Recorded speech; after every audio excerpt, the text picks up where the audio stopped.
Olá, boa tarde, bom dia. Não sei qual seria o mais certo agora. É, só a favor disso. Então, nós vamos começar agora falando sobre a liberdade e a diversidade nos cursos de ciência da computação. Então, só para eu ter uma ideia, quem aqui convive no meio acadêmico? Aqui. Ah, que bom, todo mundo praticamente. Então, só para nos apresentar.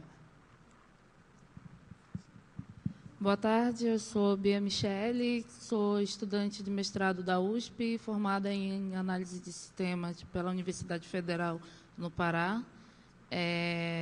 Sou militante feminista negra, interseccional, e já tenho um bom tempo que milito e faço palestras sobre software livre, diversidade, gênero, e é isso, por enquanto.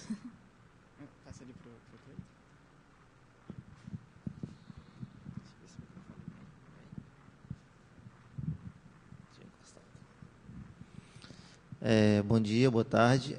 Meu nome é Cleiton Galvão, sou da Universidade Estadual do Sudoeste da Bahia, UESB. Faço ciência da computação lá, concluindo agora esse semestre também. Faço parte de alguns movimentos sociais e me organizo lá também, no caso do movimento estudantil e alguns outros.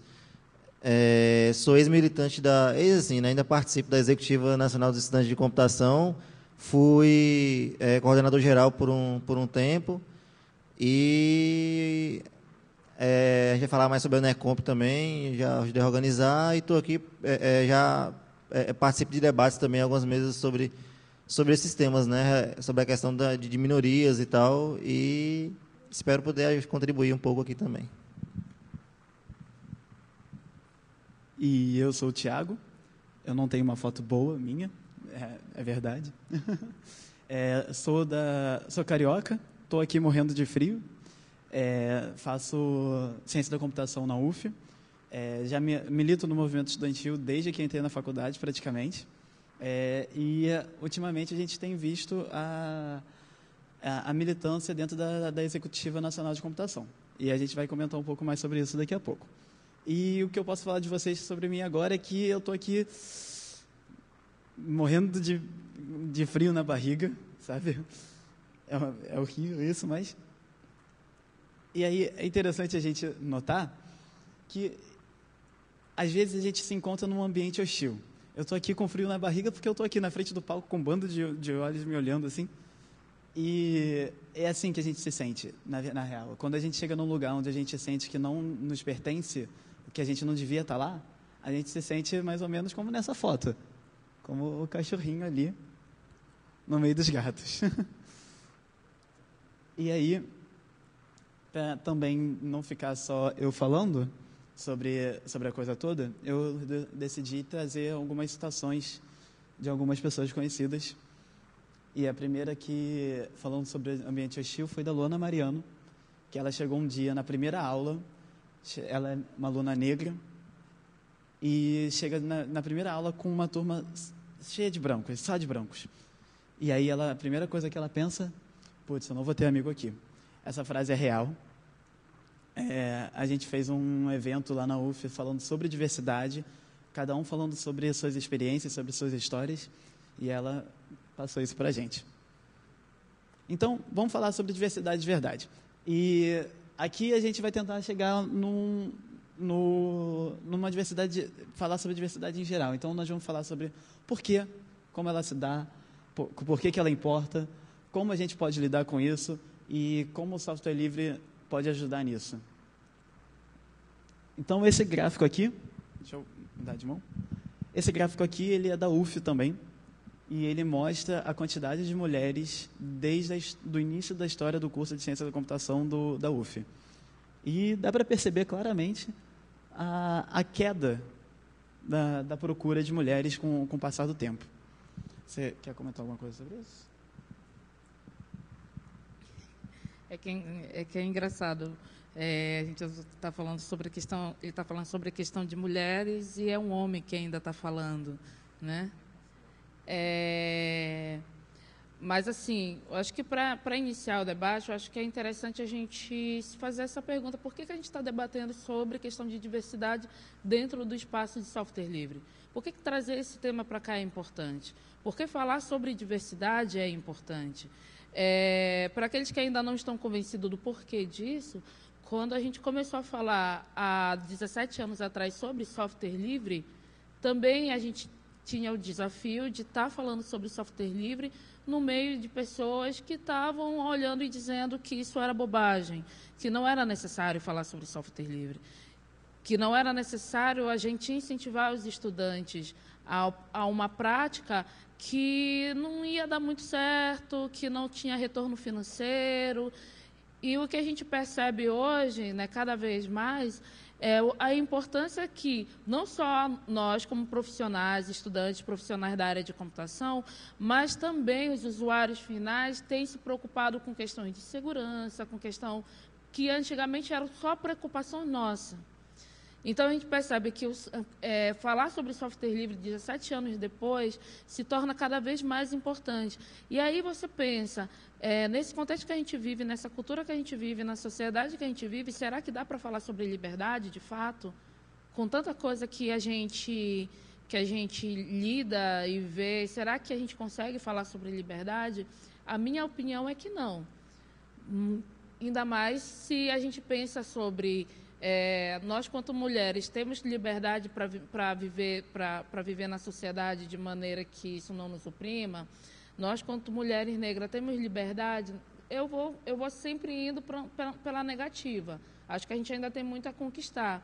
E se esse espaço, que é o espaço da comunidade de software livre, é um espaço que quer fazer com que a liberdade esteja aqui, a liberdade não no sentido de que cada um faz o que quer, mas no sentido de estar lutando contra todas as opressões, a gente tem que sim falar sobre diversidade aqui dentro. E esse espaço tem que ser cada vez mais plural.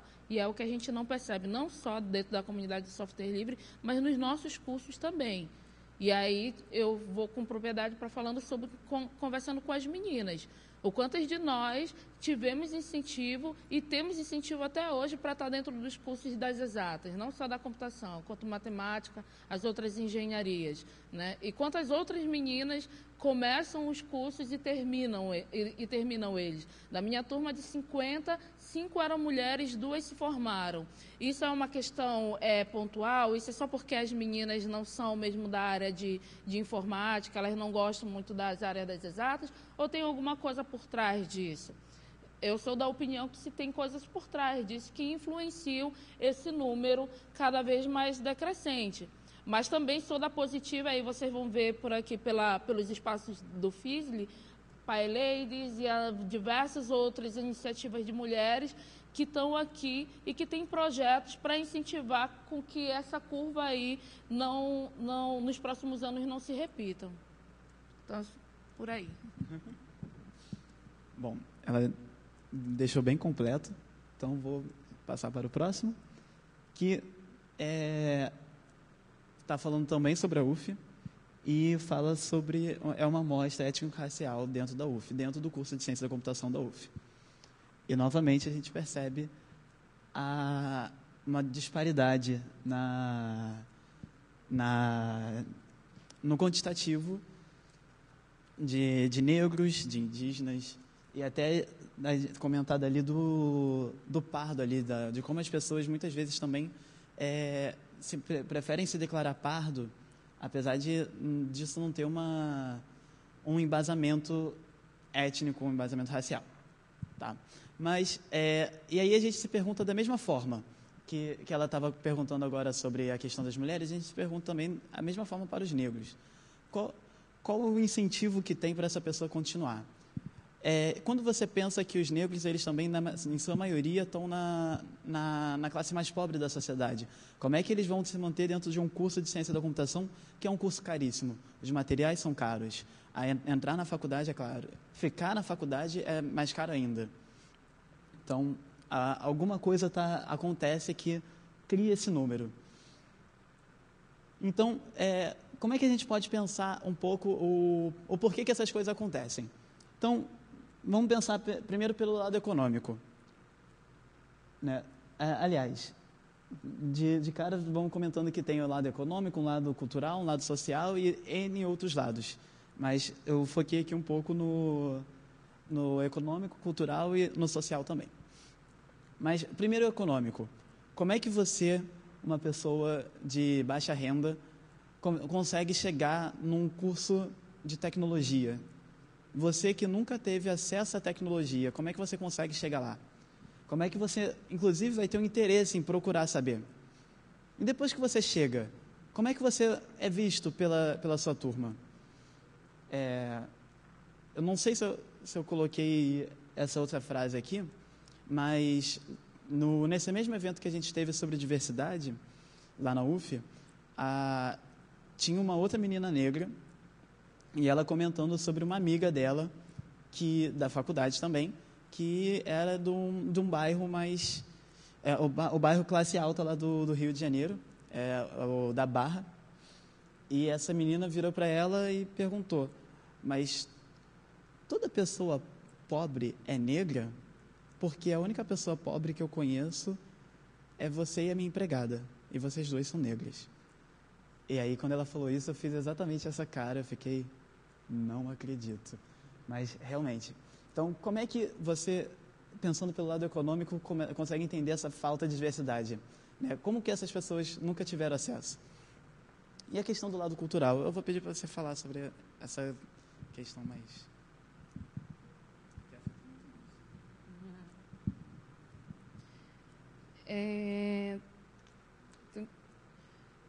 Enquanto o Thiago estava falando, eu lembrei de algumas meninas que estão pesquisando na área. O meu TCC na universidade ele foi sobre a análise de resistência aos sistemas de informação, que é um fenômeno que acontece, né, dentro da área. E só que eu quis pesquisar sobre mulheres, né? Por que mulheres e as servidoras, no caso as trabalhadoras das universidades federais, se elas tinham ou não e o porquê que elas tinham resistência aos sistemas de informação. E aí tem a Marcos, né, que é uma pesquisadora norte-americana, ela disse sobre 5 vetores que ela identifica sobre o porquê que pessoas podem ter resistência aos sistemas de informação. Ela fala sobre a questão técnica, que às vezes é uma questão técnica que as pessoas identificam e não conseguem ter, não conseguem usar a tecnologia por dificuldade técnica mesmo, não por dificuldade pessoal, né? A pessoa cria uma antipatia. Tem uma questão organizacional, que a organização não cria um ambiente para fazer com que os funcionários peguem a tecnologia e tomem aquilo e adquiram aquilo com facilidade. Tem questão política, né? E o outro vetor eu esqueci. Mas, assim, a maioria das pessoas, antes de fazer a pesquisa, como era pesquisa com mulheres, geralmente achava que o fator que ia fazer com que as meninas tivessem resistência aos sistemas de informação seria o fator pessoal. E a pesquisa demonstrou que não, que a maioria das mulheres tinham resistência aos sistemas de informação, tinha, sim, um fator pessoal, mas tinha muito fator técnico, porque quem está, muitas vezes, por detrás da tela, programando, quem está fazendo aquele ambiente, são homens, são, em sua maioria, homens, que não têm, a gente até brinca dentro da sala de aula, dizendo assim, por que você não cadastro, na hora de preencher feminino e masculino, pela lógica, né, seria feminino ou masculino, e geralmente não, é masculino e feminino. Por que será? Né? É porque é uma coisa, é fato, assim, eu que estou programando na frente, entendeu? Geralmente eu vou logo por mim. Então, esses geralmente que vão logo por mim, geralmente são caras, né? E aí, então, a gente identificou que o fator técnico era um fator que afastava muito mais as mulheres criava uma resistência, e tinha o fator organizacional também, né? Porque na hora que a empresa chegava para implantar o sistema, para mudar o sistema de informação dali ou para implantar um novo sistema, assim, simplesmente chegava e, aqui, o novo programa daqui, aprendam e usam. E, infelizmente, por que eu estou falando sobre essa pesquisa para tocar sobre a questão cultural? Infelizmente, para nós mulheres, né, e aí eu vou falar como mulher negra, né, eu estava falando ontem isso no bar, com os amigos, eu vim do interior do Pará, E foi um salto eu ter ido para Belém do Pará estudar. Meu pai é pedreiro, a minha mãe é trabalhadora do município. O maior incentivo que eu tive na vida era casar com um japonês, que a minha cidade era repleta de japoneses. Foi o maior incentivo que eu tive na vida, foi casar com um japonês para poder ir para o Japão, para trabalhar lá como empregada doméstica e mandar muita grana para os meus pais. Esse foi o maior incentivo que eu tive na vida. E não culpe meus pais por isso. Meu pai não sabe o que é mestrado. Quando eu passei no mestrado, meu pai não sabia o que era isso. Ele não soube nem me parabenizar. Eu estou colocando isso porque, para dizer que muito dos incentivos... A gente ainda vive num Brasil desigual. A gente está no meio privilegiado, dentro das universidades, dentro das empresas, aqui no FISLE. Quem tem condições o tempo inteiro para estar pagando R$250 numa inscrição para estar aqui? Entendeu? É uma pergunta real isso, saca? Então, assim, a gente vive num Brasil desigual que tem culturas diferentes. Não é só a cultura do axé, do rock, do calypso, do brega, do pop. São pessoas que têm níveis, rendas diferentes, que têm níveis culturais diferentes. E a maioria, ainda nesse Brasil, né, tem uma cultura de que está incentivando as meninas, principalmente as meninas, não que os meninos também não tenham incentivo, mas não é a estudar engenharia, a estudar medicina, mas, ter dinheiro para sobreviver. E se o dinheiro para sobreviver vai vir de um casamento, que seja esse casamento. Então, assim, essa dificuldade, é porque eu estou falando da dificuldade organizacional. Essa menina, às vezes, ela acaba chegando e vai para dentro de uma empresa, vai trabalhar lá, mas ela não sabe sequer mexer direito no Word e no Excel, quanto mais no LibreOffice. Entendeu? E aí, quando a empresa chega e manda mudar, de repente, esse sistema aqui agora é esse, os meninos que são incentivados, querendo ou não, a ser mais autodidatas, eles vão lá, deixa eu baixar aqui o tutorial, o fórum aqui, vai pesquisar e consegue. As meninas vão ficar, perdidas, pedindo para o amigo que está sentado do lado, por favor, vai e me ajuda. Eu tô fazendo questão de colocar esse cenário de horror. Me desculpe se eu estou indo para o lado negativo do rolê, mas é só para a gente começar a entender que o bagulho é mais embaixo. E também, desculpe a minha forma de falar com gírias. Mas eu penso que aqui não é, né? A gente a ideia do FISLE é que a gente tem essa... Mas é para só que a gente consiga entender que o bagulho é mais embaixo. E isso eu estou falando quanto mulheres. Eu estou falando quanto mulheres cis. Se eu for começar a falar sobre mulheres trans, sobre travestis, dentro dos nossos cursos de computação, eu ouso perguntar aqui quem estudou com um travesti dentro da sala de aula. Vocês podem levantar o braço? Então, assim, e existe. A Daniela Andrade, que é uma mina que vai estar, é uma transexual que vai estar no espaço amanhã, às 10 da manhã, falando sobre a inserção das travestis e das transexuais na comunidade de software livre, ela trabalha há 15 anos como analista de sistema na TW. Entendeu? Então, assim, existe, são poucas, são raríssimas, mas existem. Então, assim, o buraco é mais embaixo. E aí, quando a gente está falando sobre a questão cultural, né, eu fiz todo esse rodeio para falar sobre a questão cultural, para que a gente entenda essas disparidades, obrigada, e para que a gente não trate o nosso privilégio, o fato da gente estar aqui, como igual. Estamos aqui, então está tudo igual e está tudo ok. Não é bem assim. Até para comentar um pouco sobre o que ela falou logo no início da parte de achar que é uma coisa pessoal, eu lembro também de uma... Não foi uma pesquisa, foi um experimento que fizeram, eu acho que foi em Stanford, que eles sempre fazem um curso de verão antes de começar o semestre propriamente dito. E eles repararam que sempre é um número muito baixo de mulheres que fazem o curso de verão e que entram no curso propriamente dito. Se eu não me engano, o dado era 10% dessa quantidade de mulheres. E aí, só por isso você já percebe que não. Existe um interesse, né? Senão não teriam buscado um curso de verão. né? Então, uma aluna do curso teve essa ideia e comentou com o professor, com o coordenador do curso, professor coordenador do curso, e colocou assim: olha, quando chegar no curso de verão, na aula de programação, você, quando tiverem dúvidas, e se essa dúvida for de um menino, você segura um pouco, não responde a dúvida dele na hora, você responde depois e tal. E aí você pede para dar espaço para outras pessoas também tirarem suas próprias dúvidas. A outra coisa, separa a turma em quem já sabe e quem não sabe. Então, você já vai saber quem realmente vai ter a vergonha de chegar e dizer que não sabe durante a aula e quem está ali tentando criar o seu status. E tinha mais uma outra ação que eu não lembro exatamente agora como é que era, mas aí, ao final disso, eles perceberam que 40% das mulheres que fizeram o curso nesse semestre entraram para o curso do semestre seguinte. E aí eles começaram a fazer a síntese disso. O que tinha mudado para ter essa disparidade de 10% para 40%? E a coisa era exatamente essa. Faltava um incentivo dentro da própria sala de aula. Às vezes, você chega dentro da sala de aula, num ambiente hostil, como eu comentei antes, você fica com vergonha de tirar dúvida, você não consegue evoluir na própria matéria, os professores muitas vezes não ajudam.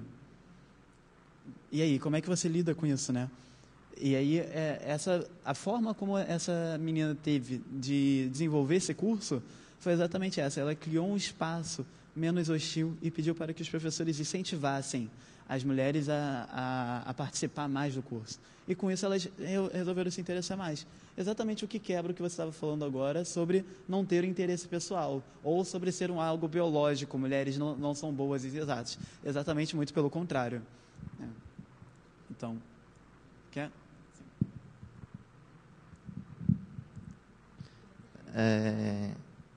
Me meter um pouquinho nesse debate também. Outra questão sobre essa questão cultural, principalmente das mulheres, que eu vi uma pesquisa recente falando, que é interessante de se colocar também, é justamente a forma como, desde criança, a gente é conduzido de formas diferentes, né? E aí, nessa pesquisa, colocava justamente isso, tipo, queira ou não, os homens geralmente são incentivados desde pequeno a ter contato com coisas como fazer uma pipa, brincar de coisas ligadas à área de engenharia, com carrinho, montar e desmontar carrinho, brincar de bola de gude, que queira ou não dar uma noção de geometria, e diversas outras brincadeiras que eu poderia enumerar diversas aqui, que os homens normalmente são incentivados a fazer, que dão a eles, muitas vezes, essa questão dessa ligação maior com exatas. Aí muitas vezes a gente acha que não, é porque o homem tem mais afinidade para exatas e ele é melhor em exatas. Mas tudo isso é uma construção social, né? Tudo isso foi colocado desde criança. Acho que geneticamente mulher e homem têm a mesma capacidade para qualquer atividade que seja. E aí, só relembrando um fato também que aconteceu, inclusive, em uma universidade próxima à minha, em que os meninos estavam, para a gente ver que, de fato, essa hostilidade ela existe, eles estavam ignorando as meninas no grupo do curso, todos os comentários que elas faziam, eles ignoravam, e um dia eles soltaram a bela pérola de que as mulheres no curso de computação também cumprem o mesmo papel das pessoas de humanas, que só servem para enfeitar, que é para fazer design, interface gráfica e programação é coisa de menino. E assim, foi um absurdo, inclusive o pessoal lá pensou em fazer um espaço sobre isso para justamente estar discutindo. E a gente vê que essas coisas realmente acontecem muito. Uma colega minha que eu tinha, inclusive, ela sempre colocava isso, que ela sempre se sentia inferiorizada, principalmente na área de programação. Só que depois ela acabou dando um tapa, digamos assim, na cara de muitos, porque da minha turma, ela era a melhor programadora, assim, e disparado. Enquanto os outros não conseguiam. Então, acho que a gente tem que pensar essas coisas, né? Como uma forma cultural influencia e como o próprio tratamento que muitas vezes é dado dentro dos cursos de computação, por esse preconceito que já existe e essa hostilidade, não só em computação, na verdade. Acho que as áreas de engenharia como um todo, elas têm essa capacidade. E esse dado que você colocou da UF também é interessante, porque não é só na UF, eu vi uma pesquisa que é no mundo inteiro, na verdade, a curva de essa curva de representação feminina nos cursos de engenharia, não de computação específica, a pesquisa que eu vi era dos cursos de engenharia. É uma curva decrescente. E aí a gente precisa discutir isso, porque essa curva é decrescente, sendo que a gente vê uma sociedade que, teoricamente, tem uma participação maior das mulheres na sociedade, porque na área de engenharia a gente tem essa curva decrescente. Acho que a gente é por aí. Só rapidinho. Só para apontar, né, quanto que esse debate não é irrelevante, né?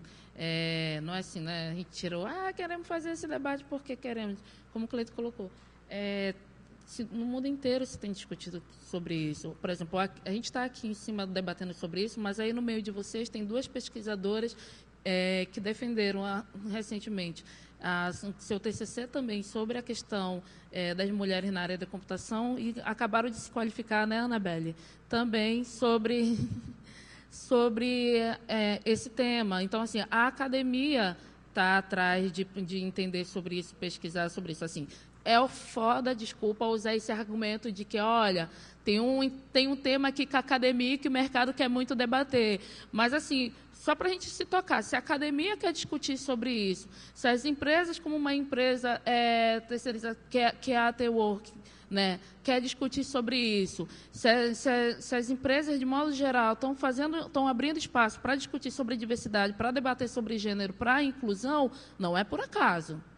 Né? Não é por acaso, não é porque agora o mundo virou bonzinho e quer reverter a lógica. É porque tem se percebido que as mulheres, os grupos que eram ditos de minoria, os negros, os LGBTs, têm se organizado e reivindicado seus espaços. E aí a sociedade, como não é boba, tem dado esse espaço. Agora, tem dado dentro da sua lógica. Tem dado dentro do seu contexto, dentro do seu script. Cabe a nós aqui dizer como se toca a banda, né?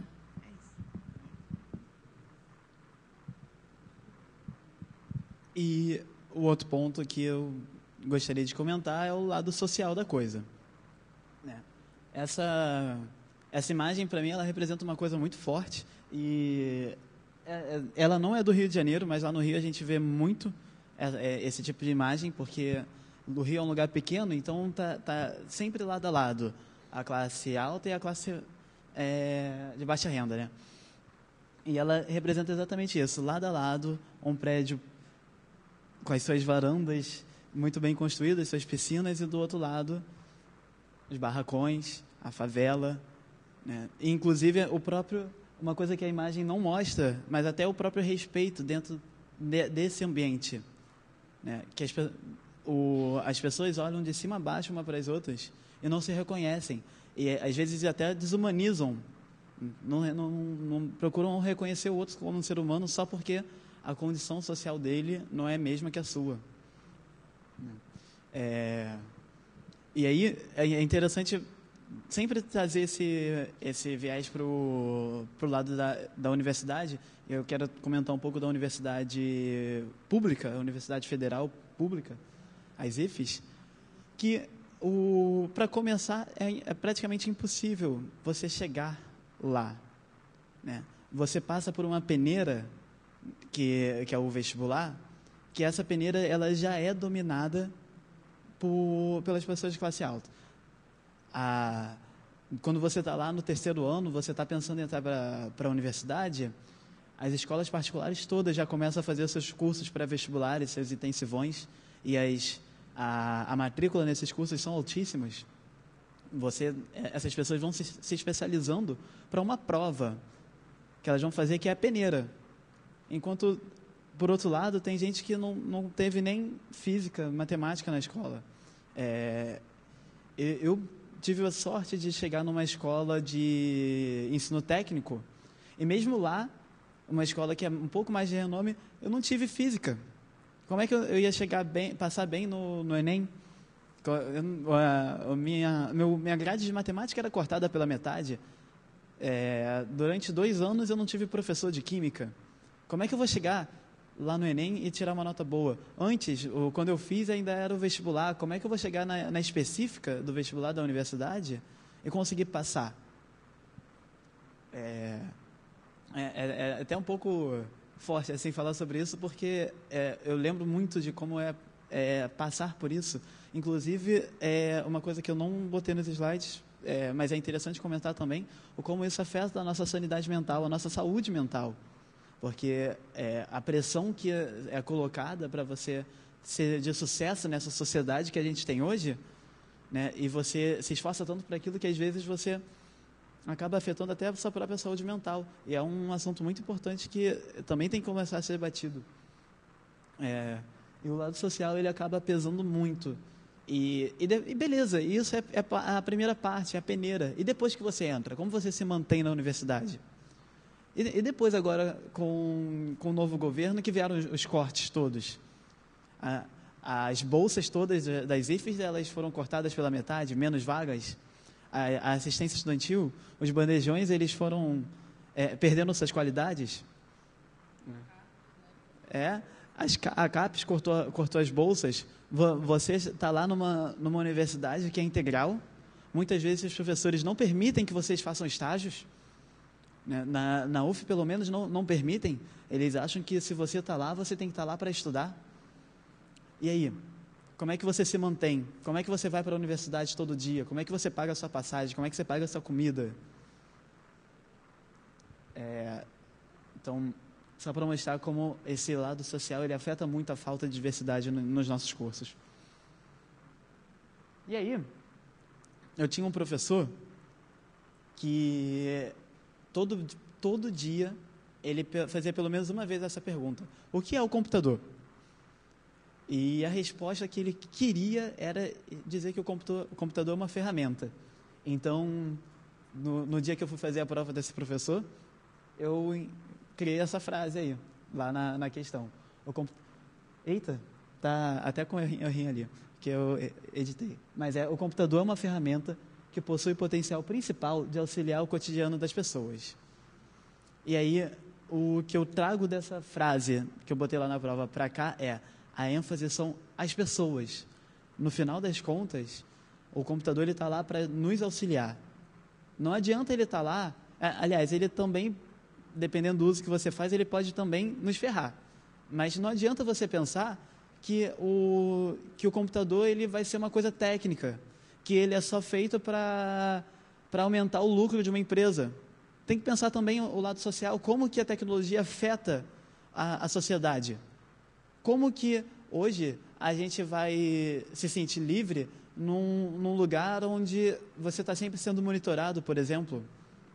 Como é que você vai se sentir bem usando uma ferramenta que existe um projeto de lei que está tirando a liberdade de expressão que você usa nessa ferramenta, que no caso é a internet? Então, é importante essa parte. A ênfase da gente fazer o nosso curso, talvez ela esteja distorcida na maioria da mente das pessoas, mas ela tem essa ênfase nas pessoas. No final, o computador ele está lá para ser uma ferramenta para as pessoas usarem, para nos auxiliarem. E ela afeta a nossa sociedade. E a gente tem que pensar como ela afeta a nossa sociedade. Então, por que a diversidade é importante? Alguém tem alguma coisa assim, algum tema assim para falar? Porque tem um argumento que eu também não gosto muito de usar, mas as empresas usam muito, que a diversidade de ideias é muito importante para fazer novos produtos que atendam mais à sociedade e, em volta, tragam mais lucros para essas empresas. Então, eu não gosto muito desse argumento, mas ele é real. Ter pessoas diferentes, de histórias diferentes, com influências diferentes, com ideais diferentes, trazem uma pluralidade de ideias que, ao final, nessa síntese, você tem um produto, um resultado que ele é realmente muito bom, porque ele atende a muitas pessoas. E aí, voltando, como que a gente faz para esse resultado afetar de uma forma boa as pessoas e, consequentemente, a nossa sociedade? Quer comentar alguma coisa sobre isso? Cleiton, gosta? Não? Então, e aí, o que a gente aqui, no FISLE, vai falar sobre isso? Como que o software livre ele é importante para nos auxiliar a rever essa questão da diversidade? E a verdade a forma como a gente usa a tal ferramenta hoje A forma como a gente usa o computador, a internet, tudo isso ela é um processo histórico. Com o passar do tempo, cada vez mais tiveram certas disputas sociais, certas políticas, né? A economia, uma pessoa, como eu já comentei antes, de baixa renda não conseguia usar o computador. Como é que... uma mulher, por exemplo, ela está sempre sendo desincentivada a mexer com os eletrônicos, por exemplo. Então, a forma como a gente usa, ela tem um quê de um processo histórico. E o software livre, o software livre, ele veio exatamente para... Aliás, ele não veio para mudar isso, mas ele acaba mudando isso. Ele ultrapassa a barreira de pensar só no código. A gente vê lá a definição de software livre e pensa que ele é só sobre o software, só sobre o código. Mas a verdade é que ele permite um outro processo de usar esse computador, com uma nova forma de apropriação. Com softwares livres, você consegue, por exemplo, fazer com que pessoas de baixa renda tenham acesso. Lá no Rio de Janeiro existe um projeto da Mozilla Brasil que leva a produção de conteúdo web para as favelas, para as comunidades, permitindo com que essas pessoas que não têm computador em casa, elas possam acessar a web, elas possam produzir para a web. É uma forma de apropriação. E esses novos conhecimentos, muitas vezes essa pessoa, pelo lado social, não teve acesso a um conhecimento na escola, estruturado, mas ela tem o seu conhecimento de vida, ela sabe pelo que ela passa, e essa experiência é importante. Então, como que o software livre ele traz isso? Bom, o próprio processo da filosofia dele, ele traz o processo de colaboração. A gente colabora, a gente traz ideias diferentes. Ele pede também respeito à pluralidade. Independente de quem está dando a opinião, essa opinião importa. Independente se é LGBT, independente de histórico, de raça, essa opinião importa. Essa experiência que essa pessoa já teve na vida dela ainda importa. Então, geralmente, a gente tem medo de começar a contribuir com a comunidade de software livre, achando que a gente vai chegar lá sem saber nada. Não, mas é mentira. A gente já chega sabendo alguma coisa. Nós já temos a nossa história de vida. E quando chega lá, essas pessoas elas também têm o dever, pela própria filosofia de software livre, a respeitar a nossa opinião. Alguma coisa? Comentar sobre isso? Não? Porque, novamente.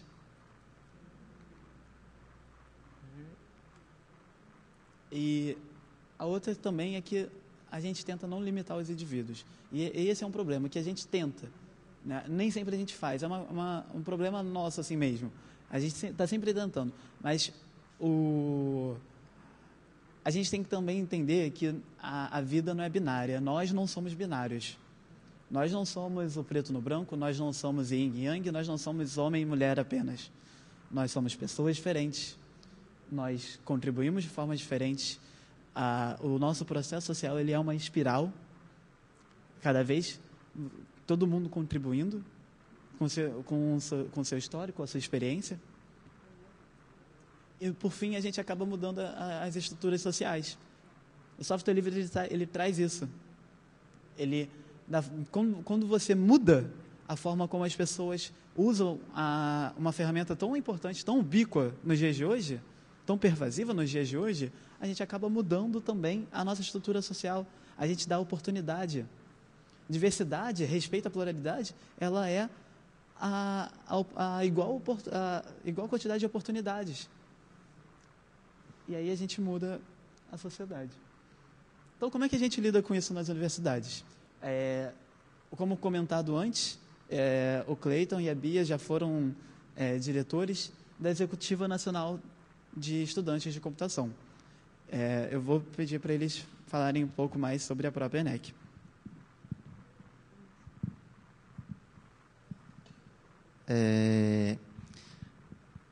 Para quem já tem um convívio em universidade e tal, eu sempre gosto de fazer a analogia que a Executiva Nacional dos Estudantes de Computação ela é como se fosse um centro acadêmico, só que nacional, dos cursos de computação, né? Ela representa todos os estudantes do curso de computação, estudantes do curso de computação, só que a nível nacional.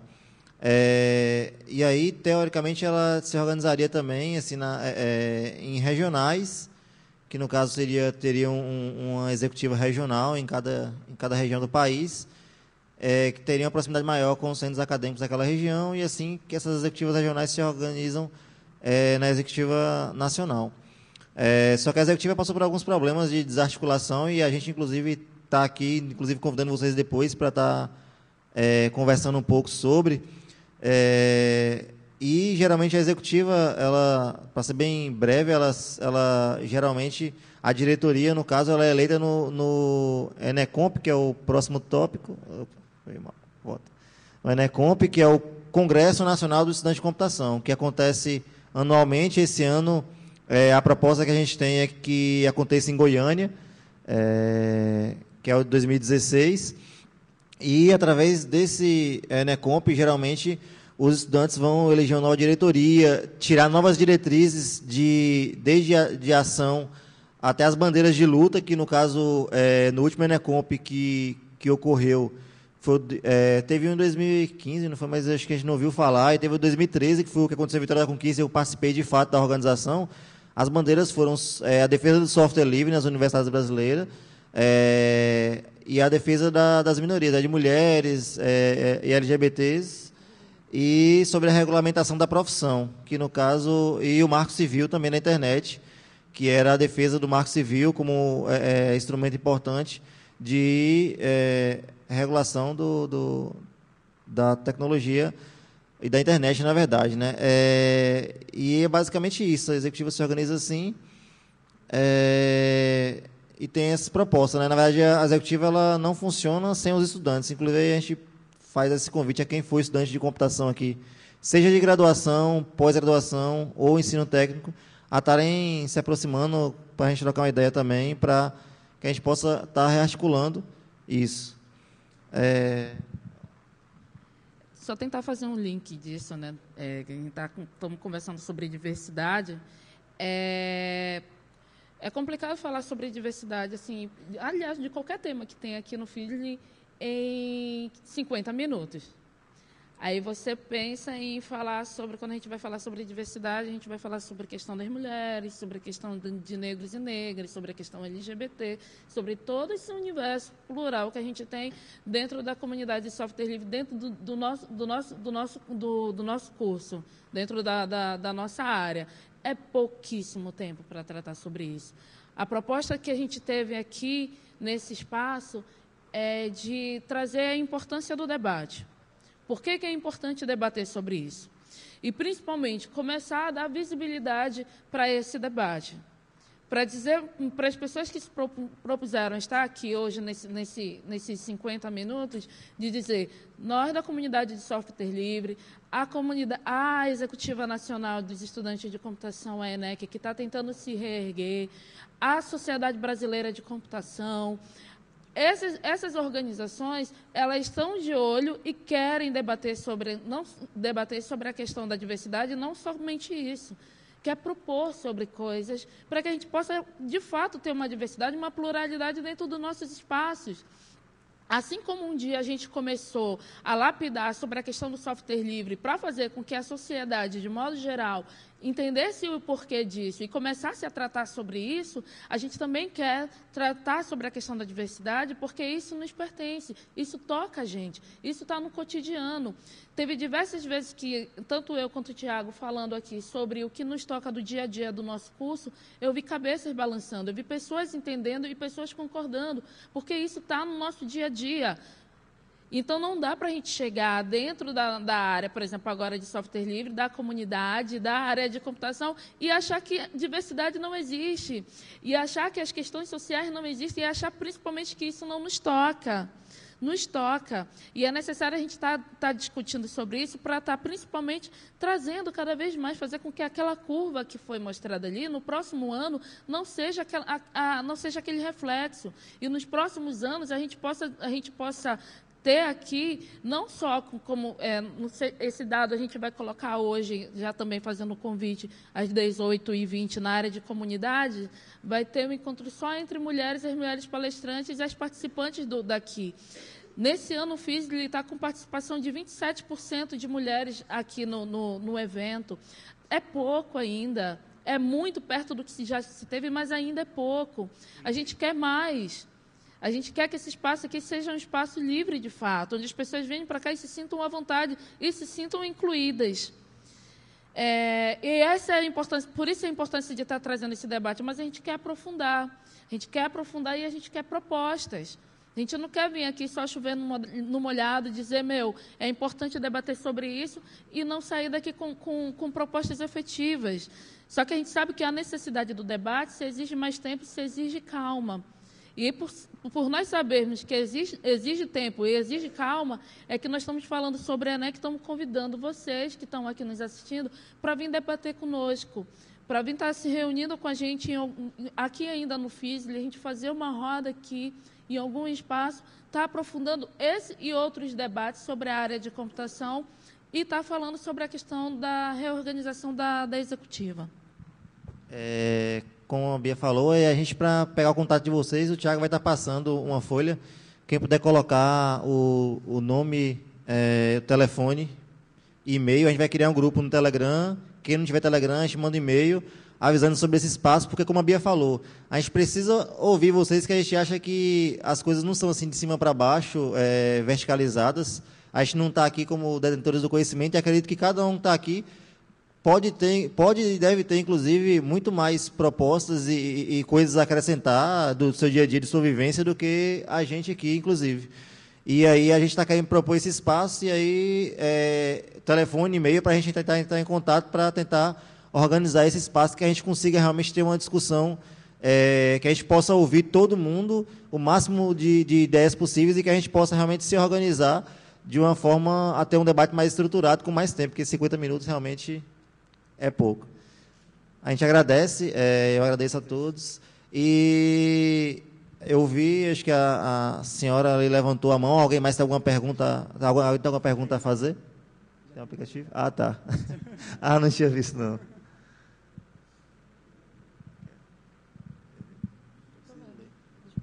Do ponto de vista de vocês, quais as medidas sociais que devem ser tomadas para que possamos melhorar esse cenário?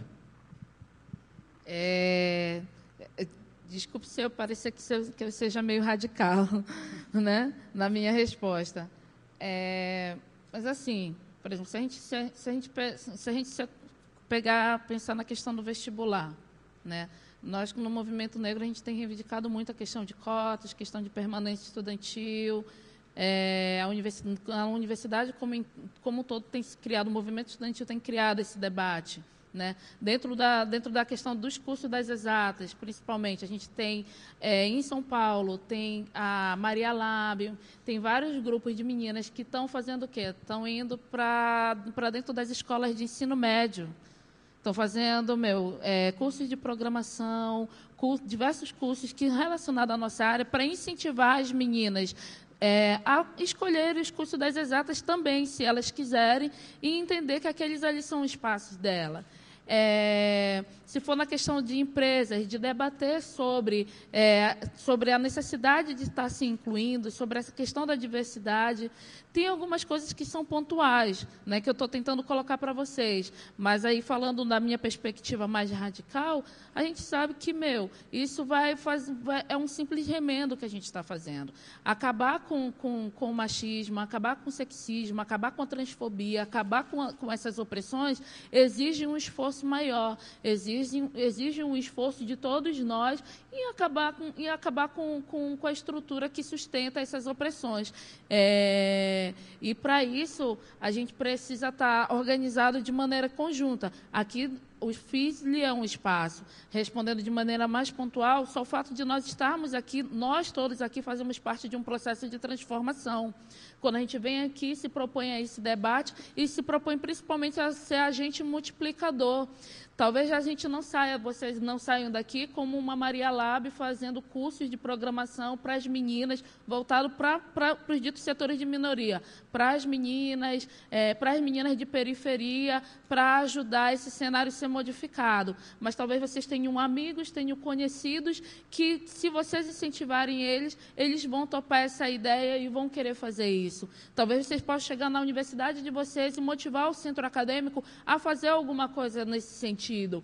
Chegar na empresa e dizer, olha, a gente pode, pelo menos, começar a pegar a galera de 20 a 25 anos que está fora do mercado de trabalho, e é difícil encontrar trabalho nessa idade, a galera já não quer mais, entendeu? A gente pode estar dando essa primeira experiência para eles aqui no nosso trabalho, nem que seja de 3 meses, para eles já terem uma experiência e conseguir um trabalho fora. Enfim, criar, pensar nessas ideias e, principalmente, ter a ousadia de colocar elas em prática. A gente tem muito medo. Está na hora da gente começar a se desprender desse medo. O medo só está nos impedindo de fazer. Só para complementar, eu acho que o primeiro passo é cada um, por si só, fazer uma autocrítica e perceber qual o privilégio que a gente tem. E aproveitar desse privilégio que a gente tem para dar voz a outras pessoas. Acho que a primeira medida que a gente tem é ouvir o outro, é respeitar a voz do outro e dar voz para quem não tem essa voz. Eu acho que é o primeiro passo. As políticas de diversidade, elas são muito importantes. Dentro da universidade, mais ainda, porque elas vão moldar muita coisa para o próprio futuro. Então, é isso, tá bom? Muito obrigado.